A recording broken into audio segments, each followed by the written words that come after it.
Well, I was in the Navy for 5 years. I spent 3.5 years on the ship, and then I spent about a year at the National Security Agency. NSA. That's where I got my top secret clearance. Hello, everyone. We have Harry today. Hello. How are you doing, Harry? Having a wonderful time. That's great. Wonderful. It's a pleasure to have you. These days I was looking for a special guest. I was thinking of someone with interesting story to tell. Yeah. And I heard your stories, and I'm sure people want to hear your stories as well. We'll see. So how about an introduction first? Do you want to give an introduction? I don't know. Tell me. You mean you want me to introduce myself? Yeah. Oh, okay. I'm Harry Miller. I'm from a state in the U.S. called Colorado. I've been living in Türkiye for 12 years. I came here in 2010. And the first 5 years, I lived in Elazığ, which is in Anatolia. Not many people know that.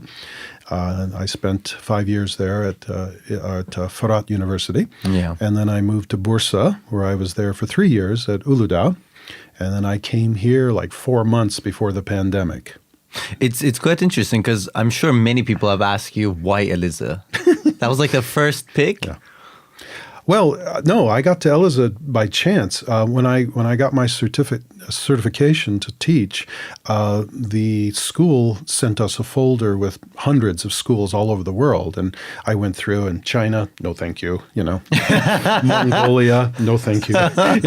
But I looked at Turkey, and it turns out I was working with a woman from Van. Oh. And when I mentioned Turkey, she, yeah, you should do it. So there was an advertisement for a school in Elazığ. I sent a CV, didn't think twice. 1 week later, boom. And I literally got off the phone and said, I'm moving to Turkey. What was your first impression when you got to Elazığ? Oh, I liked it. I mean, my father was military, so I moved around a lot. And so going to a new place, it's no big deal. It just isn't. But I'll tell you my first impression. 4:30 in the morning, I was at a hotel. First morning. That was the first night in Elazığ. Yeah, first morning, I guess, I was in Elazığ. And I had the windows open. I'm sleeping, jet lag, of course. Yeah. And all of a sudden, the ezan started. And the largest mosque in the city was like 2 blocks away from the hotel. I've got my windows open, and 4:30, boom, the ezan. You had no idea. No, I mean, I've heard ezans like on James Bond movies and things like that, to be honest. But they're off in the distance, they're back in the distance. Yes. Here it was bang, and I jumped out of bed. I mean, I thought the roof was collapsing. Wow. Yeah, it was crazy. And I go to the windows, and I'm looking up and down the street. It's dead quiet. You're the only person who recognized that there's a sound. I guess I'm the only non-Muslim that woke up for the Sabah ezan. So there was nothing there, and it's like, wow, it really threw me. It took me a while to calm down to get back to sleep. I see. That was my absolutely first impression. That was the first impression. Yes, I see. Yeah, my second impression was that during that day I was getting a little hungry. Okay. So I took my what do they call them? The Red House, the little dictionary, the English-Turkish dictionary. Oh, yeah. And not knowing grammar, I'm just writing words down. And I went to this market, and I came up to this woman. I go, merhaba. I knew that word. Yeah. And I'm blah, blah, blah. But I don't remember exactly. And she looks at me, and she does this. She goes, and I'm like, okay. By the way, did you know what it means? No. Again, first That's day. a Turkish thing. Yeah, I know that now. Yeah, so I'm like, okay, and I do it again, politely, da-da-da-da-da-da-da, and she's, no, does this mean yes, no, go to hell, leave me alone, I'm going to call the police, so yeah, that was my second impression. Yeah. Nice one, nice. So it's a good way to start. Yeah. But the first 2 Turkish words I actually learned were gel and git. Gal and git. And the reason I learned those is my first apartment, I had the window, and I could do like this with the window. And down below me was some chai salunus. These old men playing tabla and all day long. Okay. Yeah. Kahvehane, kahvehane. Right. Yeah. So anyway, I'm over there watching all the old men and everything, right across the street from the Jami, of course. And this gentleman drives up in a Shahin. Oh yeah, Yep. the Turkish Right. old car. Right. And then his friend gets out, and what does he do? Gel, gel, gel. Zut, get, zut, gel, gel, Gal is like, come. Yeah. Get this, go, kind of a So thing. yeah, so it took about 5 minutes, and he kind of parked the car. Yeah. So yeah, so that- Kind of parked the car, yeah, not parked. really though. One wheel up on the curb. The other. I've seen that many times, yeah. Yeah. So yeah, that was see. my third impression. Interesting. And you did the same thing. What I'm about to say, the next thing I learned about Turkish culture is you can't just about a joke. Can't do that. You have to like that. Oh yeah. That one, yeah. I never realized it actually. Yeah, That's see? true. Yeah. So we're like, Yeah, I know. True. If something's extremely hilarious, you have to. Yeah. this- Or maybe Your head on your leg, like, Yeah, yeah. oh my god. Yeah. Knee slapper. Knee slapper, yeah. We're using this as an exclamation point. Yes, Yeah, you're true. driving the point home. Absolutely. Yeah, nice one. So nice. yeah, so it's kind of fun being a Yabancı in some ways. Yeah. And I was the only American that I was aware of for like 4 years in Elazığ. And it was Oh, yeah. makes sense. Well, there was only one main road, so I'd be walking down the main road, and these guys would drive in by with their Renault Oniques, and they, hey, Hedy. I'm like, oh, merhaba. So everybody knew that. Harry amca. Harry amca. Everybody knew the crazy American. Yeah, it was Nice great. one. I didn't Nice. have to buy food for months. Everybody was giving me, inviting me out to lunch all the time. It was great. Oh yeah, great, wonderful. So flashback, going back to your career path, what was your first job? Because I know you've got amazing stories about your jobs. My very first job, I swept floors at a drugstore when I was in high school. You were in high school. Yeah, I went out every afternoon. It's like a summer job kind of? No, every afternoon after school, I'd go to the drugstore, sweep the floors, take the trash out, kind of thing. Okay. My second job is I delivered newspapers. I know Oh. this is unheard of today. Yeah. But yeah, as a kid, they'd deliver newspapers to your house, and you'd fold them up, and you had these big canvas bags, and go around to What people's. year was that? Oh boy, probably 1969, 1970. I see. Somewhere in that area. Yeah, because I graduated high school in 72. So yeah. Yeah, but my first job was delivering second job was delivering newspapers. Third job, I was at a restaurant cleaning tables after school, doing the dishes and all that junk. And then I graduated high school, and there was that Vietnam thing. Oh yeah. Oh yes, Vietnam. I graduated. Did you have to go to Vietnam? No, because I was smart. No. As an 18-year-old man in America in 1972, they were taking us into Vietnam. So I thought to myself, well, I don't want to go to Vietnam. Crazy me. So I joined the American Navy. I see. Yeah, very logical, So you didn't want to go to war, you joined the army. No, I joined the Navy. Navy, all right. Yeah, Nice. and I was on a repair ship. This is a big giant ship that other ships would pull up next to, and we would repair everything from binoculars to engines. We had this full ship of each shop. Each shop would repair things or create things. We had a photo lab. We had a foundry where they could pour metal for babbitt's and bearings and things.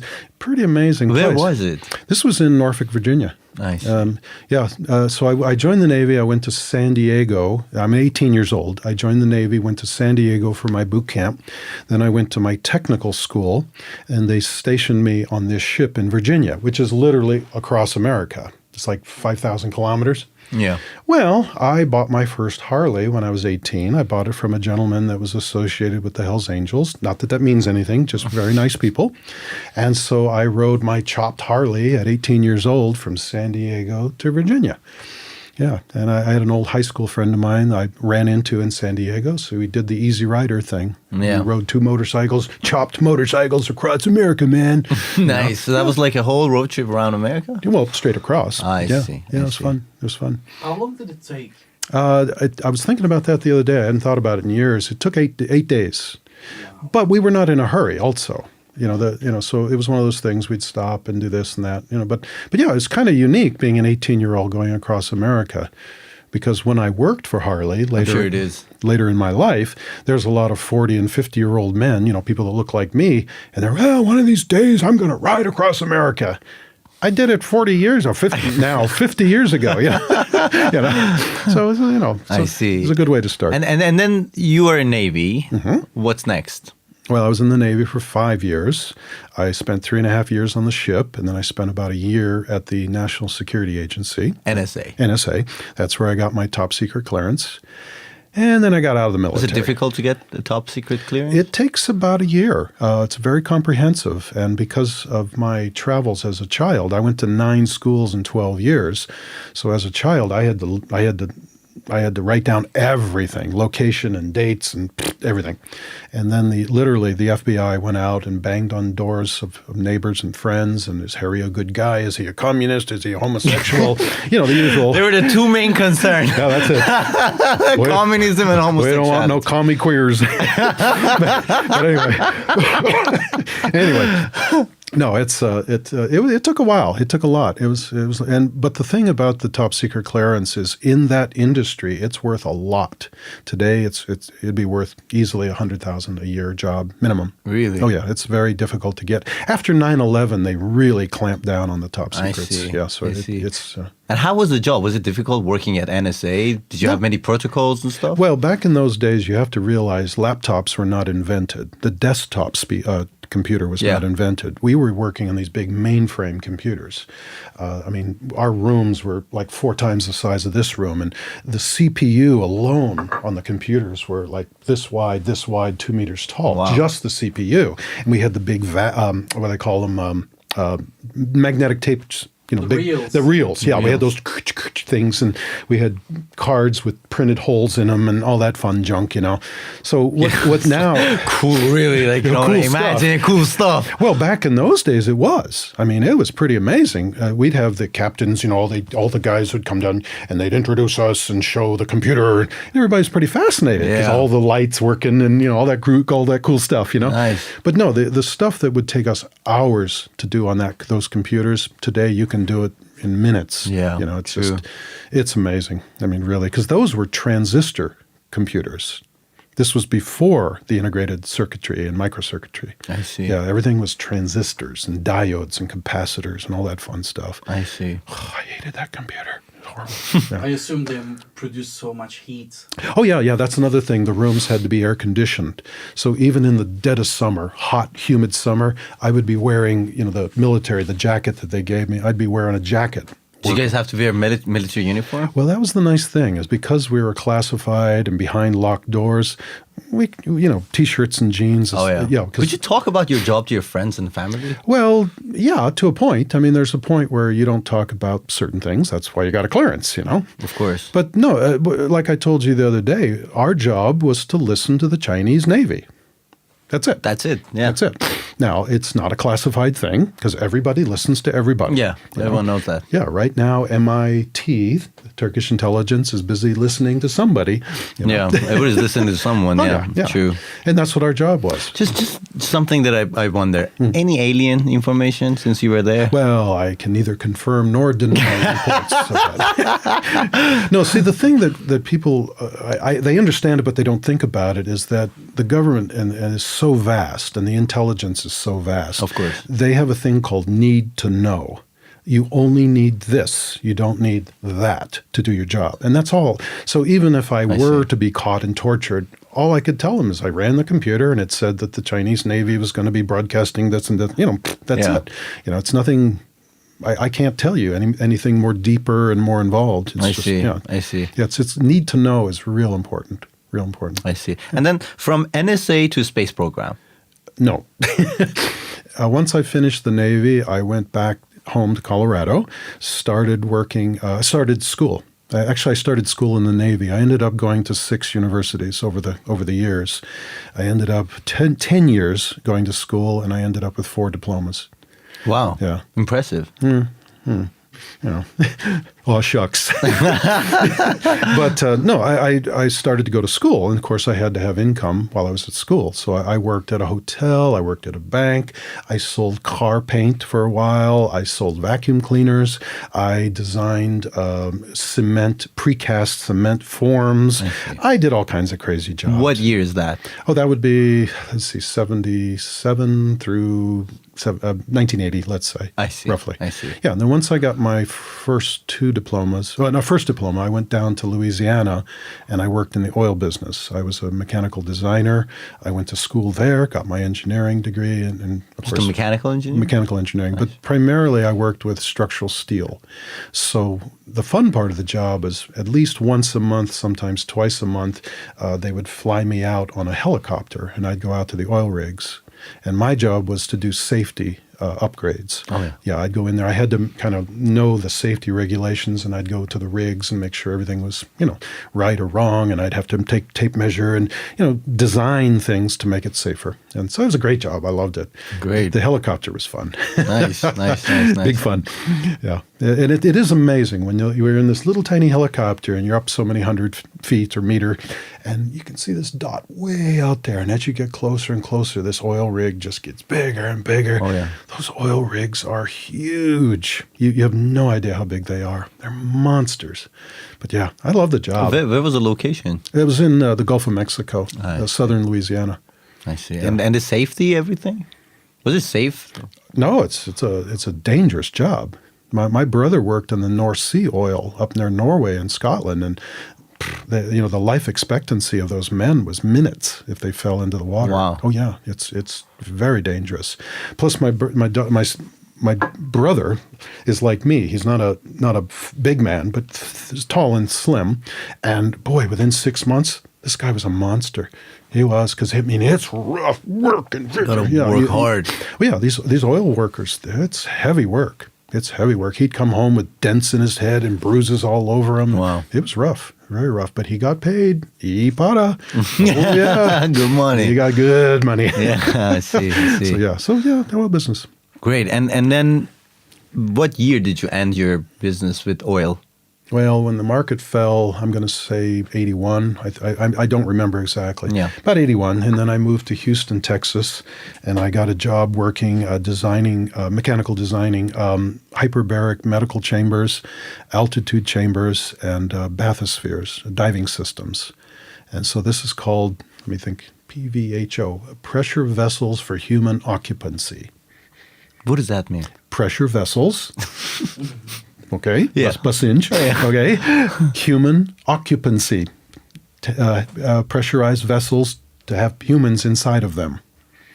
And what are they used for? Okay, hyperbaric medicine is a science where, let's say, for instance, you're in a fire and you inhale toxic fumes and chemicals. It burns your lungs. Yes. Hyperbaric medicine, you go into these chambers, they gas it down under heavy oxygen, and it repairs your lungs. They also find that this heavy oxygenation is good for dementia for older people. One of the projects I was working on is that let's say, for instance, an oil field worker would cut off an arm or leg. Yeah. Well, you can reattach that arm or leg, but there's a high degree of failure because of the time and because of the atmosphere, the bacteria, etc. Yeah. But if you can put this gentleman and his leg under heavy oxygen, get him into surgery, the rate of success jumps up exponentially. And so that's what I was doing. I designed a plexiglass chamber that could fit in the back of a helicopter. Mm-hmm. And if a gentleman cut off a leg, let's say, he'd go into anaphylactic shock, and they would put him in the chamber with his leg, fly him by helicopter to the hospital. The hospital was set up with a surgical chamber, a large chamber with surgery in it. And you could take this small chamber, put it up to the big one, equalize the pressure, and boom, the guy's in surgery. And it was a really cool Really project. cool. Honestly, Yeah. I was looking at your face, Yeah. but I was like, It's pretty amazing stuff. amazing stuff. Yeah, and so so that was kind of one of my designs, which I was very proud of. And Nice. So but if I might have saved some lives, who knows, But, but yeah, so that was fun. But I hated Houston, horrible city, and then I moved back. What makes it horrible? Well, it's hot, humid, flat, and there's a lot of Texans. No. No, it's The accent. no, it's howdy, no, it just wasn't for me. Okay, it's just not for me. Yeah. I'm not a big city person. And, Yeah. but anyway, no, I went back to Colorado and went back to school, and this time I got my art diplomas. That time, my art degrees, and And word got out to this aerospace company that I was there, I guess friend of a friend, because it's extremely rare to find somebody with an engineering background, with an artistic background, which I've had, it's rare, plus a top secret clearance. That makes totally makes sense. Yeah. So the aerospace company called me twice, and I blew them off. I wasn't interested. What was the name of the company? At the time, Martin Marietta Aerospace. Now it's Lockheed Martin. Lockheed Martin. Yeah, this thing's huge. The most famous company designing F-35s and everything. Oh yeah, all that junk. Yeah, they designed a lot of the space shuttle, and that's what I was working on. Yeah. But so you were in a space shuttle project. Well, I was on several projects, but shuttle was one of them. Yeah. For instance, what was your job there? Well, I was actually a technical illustrator. It was my job. This was before AutoCAD and SolidWorks. I see. And so I had a big drawing board, and I had ink pens, and using, the triangles and the arms and all that, I created like exploded diagrams. You've seen engines blown apart. Oh, yeah. That's what I created, basically. Yeah. And then every once in a while, I'd get to take out the watercolors and do a space painting, which was fun because we'd have a satellite floating up above the Earth. I'm airbrushing it, and that was the fun part. Nice. But yeah, it was a good job. It was a great job. I mean, when I was 5 years old, I was drawing spaceships and motorcycles, and getting thrown in the principal's office for drawing pictures during math class. And now they're paying me good money to draw pictures of spacecraft, So, but yeah, I loved it. I mean, a lot of it was hack art. I mean, to be honest with you, a lot of it was just day-to-day art. But man, every once in a while, I'd hit some good projects. Nice. And then what about those projects? Any of those projects went out of orbit or? Well, Magellan was a project I worked on that went to Venus. Venus. Yeah, it was what I'm trying to. They called it radar enhanced imaging of the Venetian surface. Yeah, and so I was on the initial design committee of Magellan, and that went to Venus and ended up orbiting like 7 or 8 years. Took maps of Venus, big success. Nice. Yes, I was really proud of that one. I also worked on the Hubble Space Telescope, but I did something different. Originally, Hubble was going to be on top of a rocket, and then for some reason they changed their mind and they wanted to put it in the shuttle. Well, the shuttle it's like a big bus. That's why I call it a shuttle, and it closes. Well, inside the cargo bay, they put the Hubble.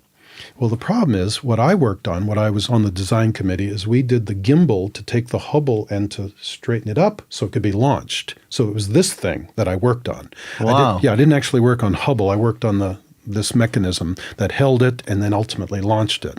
Thank you. Et voilà. But my ex-wife, as a matter of fact, she did some of the coding, some of the programming for Hubble, which is pretty cool. Yeah, pretty cool. But that's a whole other story. Nice. But yeah, I worked on another project called Galileo that went to Jupiter. I worked on several military projects, which I was never really proud of, but that's another story.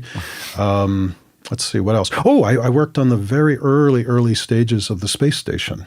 ISS. ISS? Yeah, because when it first started, the modules fit in the back of the shuttle. That's how they got all the modules up there, was shuttle launches.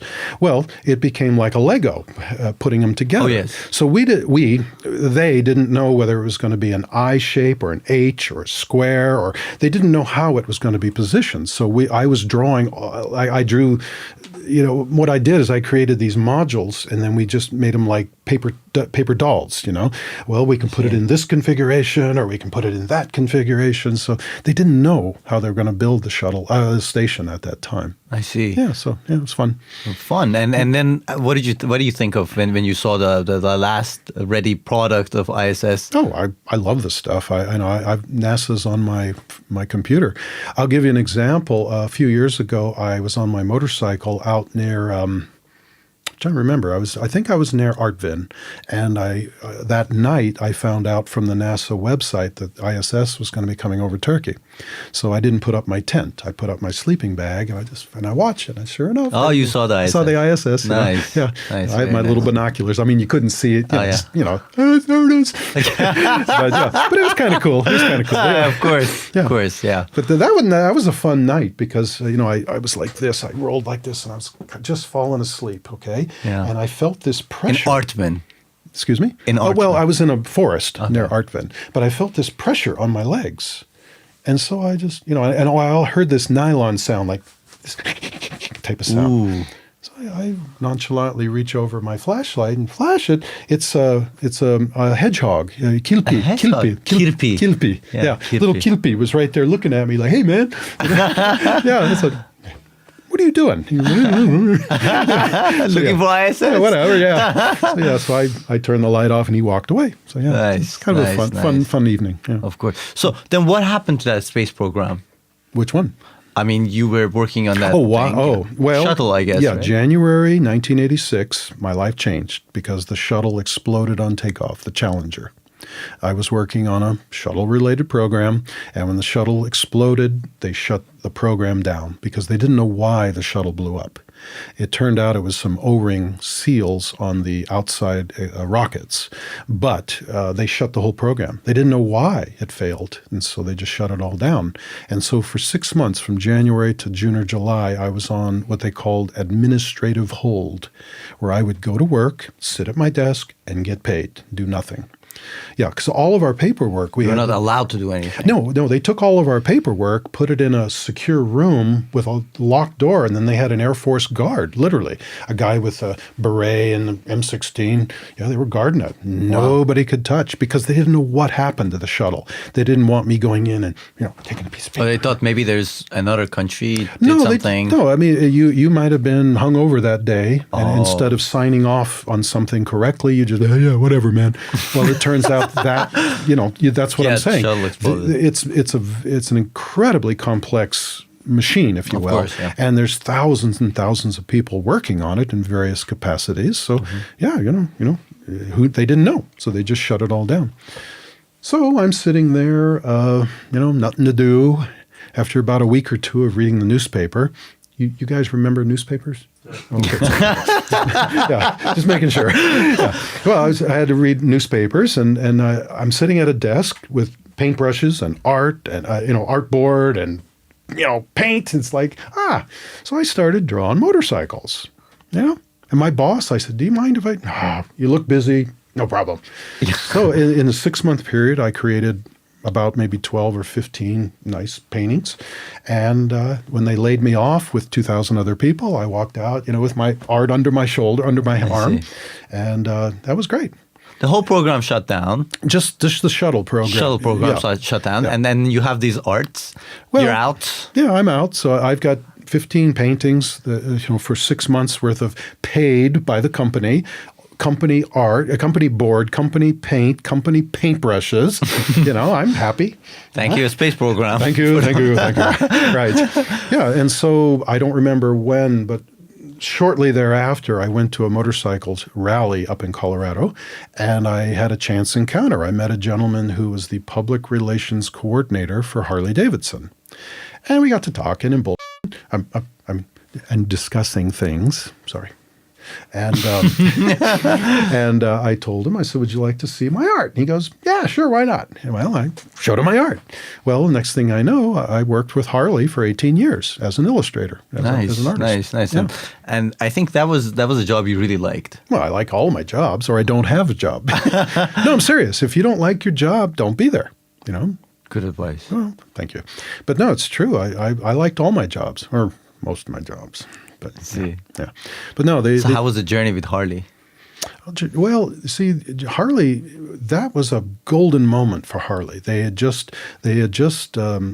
like 11 investors, men, who bought out Harley from a huge corporation. And one of the men was the grandson of the founder of Harley, William Davidson.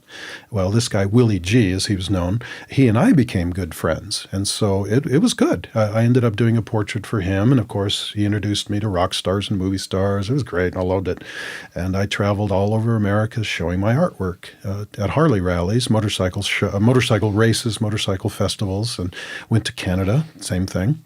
Went to the UK 3 times, showed my art. So yeah, it was a good run. Nice. I was successful, had a good time. And then 2008 came. And 2008, big economy crisis, yes, mortgage crisis. You got it. It wiped me out.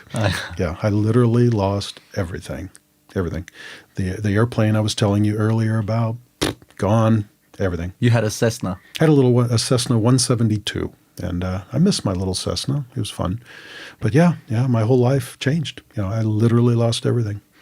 And that's an epiphany that everyone has to experience once in their life. Once in their life, yes. No, true. I did. I had a beautiful woman in my life. I designed, engineered, and built a home up in the mountains. I built it myself. I had a nice custom home in the city, bought the girlfriend a Volvo. I was driving Mercedes station wagons because of my art. I could put it in the back and drive across country. Perfect car. So yeah, I had a good life. And then surprise! You know, Yeah. no more.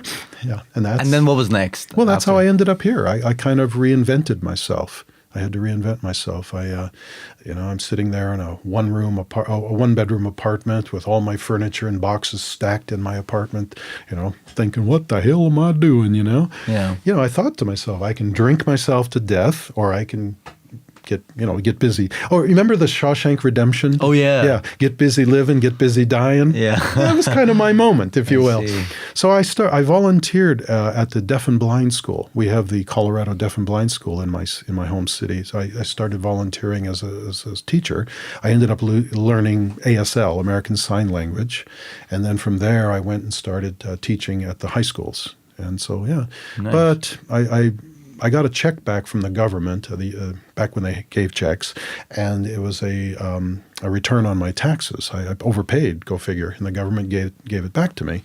And I looked at the check. I said, well, I can pay off my credit card, or I can get this ESL certificate. That's what I did, obviously, and that's brought me here. So yeah, it's been a crazy journey. Yeah. It's, You know? I mean, very fruitful, to be honest. Yeah. Very inspiring at the same time. But I tell people, make your own story. Don't listen to me. Don't believe me. I'm just an old man.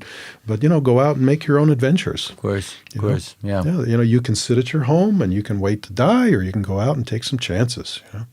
Yeah. When I had my pilot's license, How did you get the pilot license? I got it. I went to school like 6 months. What was the source of motivation to do that? I wanted to. Makes sense.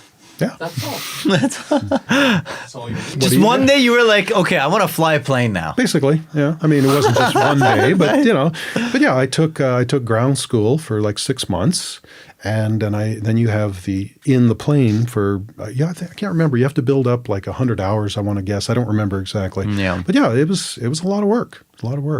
It was a big deal. I actually failed my exam the first time, and my instructor looked at it and goes, "You're overthinking."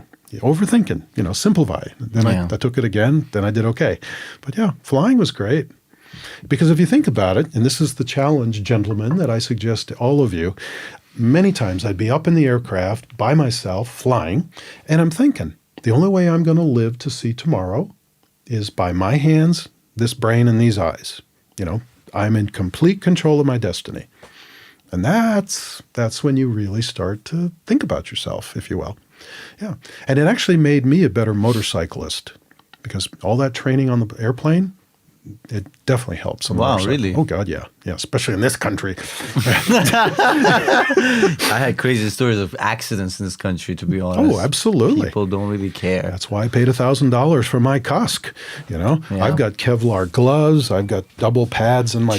And now you ride motorcycle in Turkey? Yeah, I've traveled 47,000 kilometers. Really? All around. Yeah. All around Turkey? Well, I always do this. I always say I've been to Edirne, I've been to Kars, Batman, and Antalya. So I've been to all four corners of your country. All four corners. I've been to most parts of your country. There's still a few places I haven't visited. I'm ready to go. But yeah, it's an incredible country.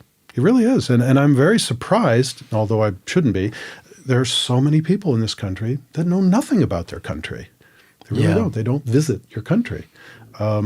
Unfortunately, with Bayrams, the first day of Bayram, everybody jumps in the car and they drive as fast as they can to their uncle's house in Konya. They spend a week. Specific. Why not? Sure. Yeah. But they spend a week eating pide and, what's it? Etli pide. Etli pide. Etli ekmek. Etli ekmek. Yeah, etli ekmek. But yeah, they spend a week eating etli ekmek and talking and gossiping and sleeping and, and BSing. Nice. And then the last day of Bayram, everybody jumps back in the car and drives as fast as they can back home.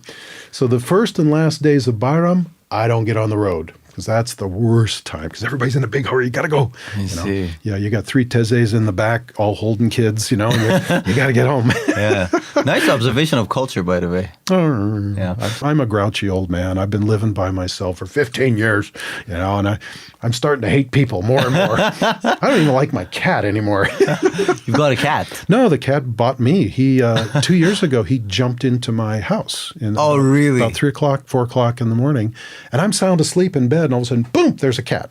Yeah, just like, yeah. No, he was a little kitty, about 6 months old. Wow. He's really he's been a fun little partner, I guess, during the pandemic. Yeah, Nice. but he's not very smart. He's got his brain is the size of a walnut, so you can't expect much. He's kind of like, I always call him like a sports friend. Nice. Where every Saturday morning, like me and him, we go out and play football. We don't discuss politics and philosophy and deep, meaningful things. We just kick around the ball, man. And okay, have a nice day. See you next week. It's like a sports friend. Nice. That's the way the cat is. I don't expect much out of him. Doesn't disappoint. Nice. Yeah. Any culture shock? Interesting culture shock you experienced? Well, actually, until I came to Istanbul, honestly, Bursa wasn't bad. The Anatolian people are absolutely wonderful people. They really are. I have nothing bad to say. Not many, a couple of times I'll go up into the villages, up in the mountains on my bike, and I stop at the Cheshme, have some water, and if there's some old men under the tree, I always go up and try to be respectful. Shalom aleichem, aleichem shalom, and they ask me, where are you from? I'm from America. Oh, America. Everybody has a cousin in America. So I always end up having chai with them, and sometimes their wives will run out with sarma, pardon, and they'll bring some cookies or something, some biscuits. But wonderful people. I mean, the Alevi have been absolutely. I mean, everybody's nice, but especially the Alevi have been extremely good to me. Nice. Yeah, I really have a good feeling about those people. But the Anatolians have always been really wonderful. It's only when I got to Istanbul you start getting people that people are tense in Istanbul. They're mad about something. I don't know what, but they're just mad. Kind of New York vibe. Well, getting in the tramway down at Imanunu, it's like you feel like Humsey. You're just like, it's just, and everybody's mad, everybody's hot, and everybody's smelling bad, and it wasn't until I was in Istanbul that you start seeing these taxi drivers. They'll jump out of their car, this is an angry place. Yeah, it is. Do you have any favorite location in Istanbul? In Istanbul? Yeah. Favorite location? No, not really. In Turkey, what is your favorite location in Turkey? Well, I do like Artvin. That's a really nice area. The Toros Mountains are very beautiful. I like Bergama. Erzincan, Erzurum, that whole area is absolutely beautiful. You have Gümüşhane, Artvin, Erzurum. We talk about Black Sea region? Black Sea region, I've traveled from Hopa to Samsung on my bike. Nice. Now, I don't necessarily like that highway, because it reminds me of California. You've got the water here and buildings for thousands of kilometers, Don't like California? Not that part. California is an incredible place. It really is. California, just the state, has a higher income than like 20 different countries. I mean, it's a very cool place to live. But no, the Black Sea area is great once you get away from the main area. Then it's beautiful. It's beautiful. My problem is every time I go to Rize, it rains. So I'm on my motorcycle, just raining. But it's gorgeous. It's a beautiful part of your country. Yeah. The smell of the chai on the air. Oh, it's great. But there's a lot of fun places in your country. Edirne is actually a nice area. I always say that wrong. Edirne. Edirne. Yeah, it's Delhi Yabanji. But no, you got a beautiful country here. You really do. I went from Bursa to Kaş by taking farm roads. And I ended up going, according to the map, 11 mountains. I went over 11 mountains to get there. And beautiful part of the country. Nice. Yeah, even the forest west of Konya is quite beautiful. Nice. People think Konya being flat, but if you go west of Konya, there's hills and forest up there. It's really pretty. Great. Yeah, it's a beautiful country. It really is. It is. I spent 3 days in Mardin, which I really liked. That's the old Mardin. New Mardin, nothing. But the old one is gorgeous. I see. And I know that you're doing a caravan business right now. Yeah. So what's next for you in Turkey? Well, we got to get the caravan business rolling. 2.5 years ago, we started the caravan business in Izmir. We have 6 caravans now. And I found out that one of the relief agencies for this earthquake rented all of our caravans. Oh, really? Yeah, which is nice. I mean, we're helping, but financially, Yeah. But our caravans are good. Caravan rentals are relatively new in this country. They've been around for several years in the U.S. So starting the caravan business was actually pretty easy. I just downloaded all the information off of U.S. caravans, the contracts, everything was online. And then we just translated it, had our lawyer, had our advocate make sure everything's good. So yeah, we saved a lot. So yeah, I've got some other ideas for some businesses, but Are you going to stay in Istanbul? No, I'm not a big city person. What's the plan? The plan is I want to buy some land. And I've designed 4 houses in the U.S., and 3 of my houses have been built. I'd like to do a 5th house. Where are they? In Colorado. Colorado. Yeah. But no, I'd like to build. I'd like to buy some more land. I'd like to build another house, that kind of thing. Nice. Yeah. Nice. So, yeah, Great. Perfect. That's my inshallah plan. We'll see what happens. Inshallah plan. Well, you got to have one. Great. Well, that's why I tell people, have a plan. But not only just a plan A, you got to have a plan B and a plan C. Of course. Because, man, things change. Things change. Yeah. I mean, if you look at my life, the oil business crashed. I was going to be in oil for 20 years. I loved oil. And it crashed. Surprise, no more job, right? Of course. Aerospace, love my job. Great. Boom.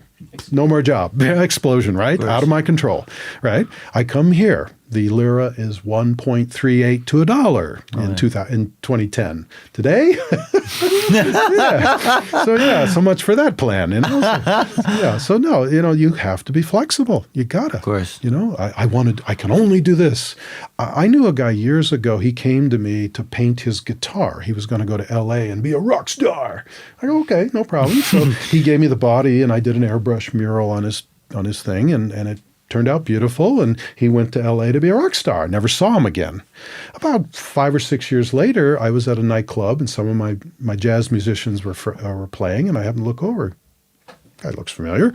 Come up there. Oh, yeah.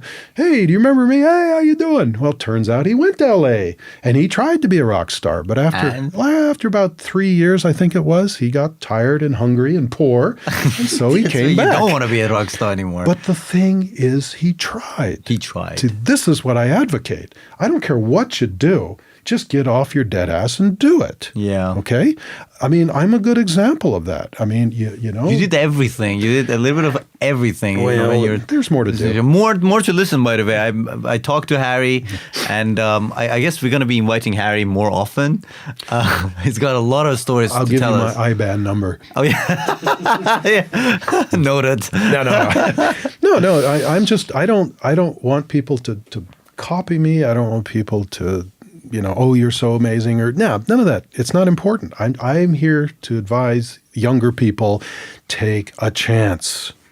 You don't want to be an old person like this, and you don't want to be sitting on your balcony going, yeah, I would have done that. I could have done that. I should have done that.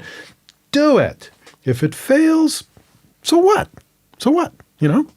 And that's been true of my life. That's the only reason I even tell my little stories, is because it's not, I don't want people to go, oh, you're so amazing. No, I was lucky. I was unlucky in some things, lucky in others, but it all works out. It all works out. And that's my story, basically. Great. Yeah. Thank you very much for joining us today. That's what I'm here I don't want to add anything more, to be honest. That was a great last word. Yeah. Please comment, contact us, info@metotalk.cafe. You can watch us on YouTube, listen to us at Spotify, and we'll be there again next week. Thank you so much. Hasta la vista. Baby.